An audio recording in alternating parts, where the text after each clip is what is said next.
Vides fakti ieradušies Ilūkstē, maģistrālā naftas produktu cauruļvada Polotska-Ventspils starposmā. Šodien te svarīgs brīdis. No Krievijas atvesta īpaša, dārga ierīce, ar kuras palīdzību iespējams noskaidrot, kāds ir šīs maģistrālās līnijas tehniskais stāvoklis. Tā kā 2 naftas produktu un 1 dīzeļdegvielas caurule Latvijas teritorijā 325 km garumā iet zem zemes, to izdarīt vienkāršām metodēm nemaz īsti nav iespējams. Lai cauruli diagnosticētu, konstatētu iespējamās mikroplaisas, novērtētu tās stāvokli, mēs ievadām defektoskopu, kas peldēs pa cauruli un konstatēs iespējamos defektus. Šis konkrēti ir magnētiskais defektoskops, kas var atklāt korozijas pakāpi un jebkādas plaisas. Arī nelegālos pieslēgumus, kas ir mūsu lielākā sāpe. Kad defektoskops ievadīts cauruļvadā, tajā nokļūst arī dīzeļdegviela, kas stumj šo smalko ierīci uz priekšu ar ātrumu apmēram 4 km/h.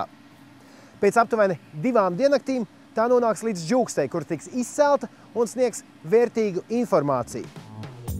Tā kā maģistrālais cauruļvads Latvijas teritorijā ierakts vidēji 70 cm dziļumā, tajā peldošā defektoskopa virzība dzirdama arī virzemē un gan jau sabiedēs nevienu mājdzīvnieku.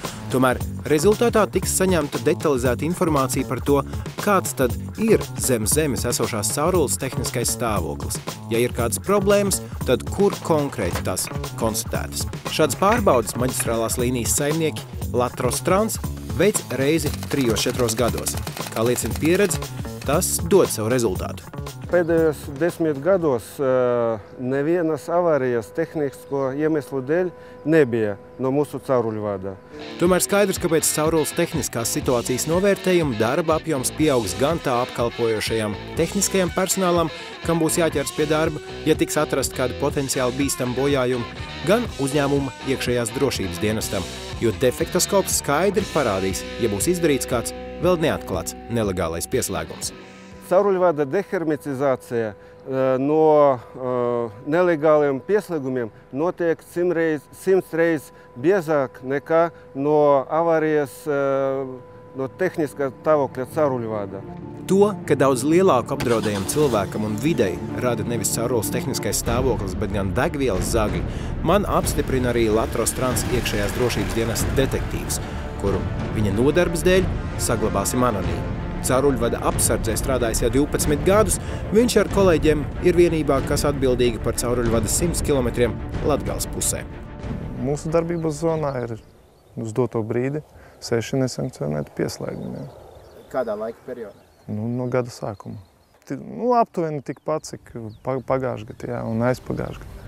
Ja pagājušā gadsimta 90. gados pie naftas produktu maģistrālās līnijas ķērušies arī amatieri, kas īsti nepārvalda šo kriminālo rūpalu, tad nu jau tādu starp nelegālo pieslēgumu veicējiem praktiski vairs nav.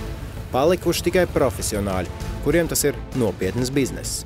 Tas ir nopietnas kriminālas grupas, tā ir organizētā noziedzība. Tas ir, teiksim, pierādīts nevienu reizi, jā, un, teiksim, strādājot, jā.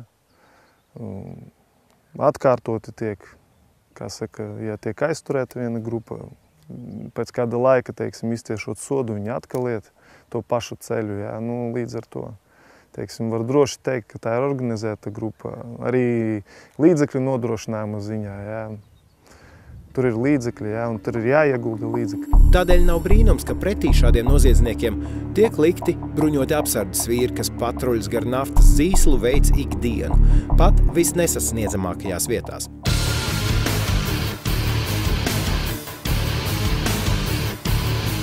Tā kā ik viens maģistrāls punkts vismaz reiz dienā tiek aplūkots, noziedzniekiem nākas likt lietā izdomu, kā pieslēgties nepamanītiem. Ejot, teiksim, laikam, mēs nestāvam uz vietas, jā, augam gan tehniskā, gan cilvēku nodrošinājumā, līdz ar to viņi, protams, viņi arī vēlas to darīt, jā, pieslēgties un paņemt, jā, ņemot vērā augošās cenas uzpildes stācijās, jā. Jā, viņi arī aug, viņiem gan izmanto arī gan tehniskās ierīces, gan jaunatklājumus dažādus, jā. Nestāv uz vietas neviena, ne otra. Kā noprot no stāstītā, katrs šāds nelegālais pieslēgums tiek izstrādāts gluži kā biznesa projekts uzņēmumam. Var būt gan nelielas investīcijas un ātras izpildījums tikai vienreizīgam pieslēgumam, Bet tikpat labi tiek ieguldītas arī krietni lielākas investīcijas nelegālā pieslēguma veikšanā, cerībā uz ilglaicīgu, nepamanītu dīzeļdegvielas zakšanu. Tomēr ņemot vērā, ka Latvija ir maziņa un maģistrālais naftas vads tiek pieskatīts visai pamatīgi, Latviju krimināli elementi dodas arī izbraucienos uz tuvējām ārzemēm. Tā piemēram šī gada februārī pie Pēterburgas policija arestēja 5 Latvijas valsts piedarīgos, kuri bija pieslēgušies pie maģistrālā naftas produktu cauruļvada Sever, izrakuši 1,5 kilometru garu tranšeju 30–40 centimetru dziļumā un nosūknējuši jau vismaz 40 000 litru dīzeļdegvielas. Viņu apgalvojumi, ka esot tikai turisti, kas abrīno vietējās dabas daili, gan neizklausās visai pārliecinoši. Семенов Сергей Сергеевич. Дата рождения? 10.02.81. Место рождения? Латвия. Цель приезда?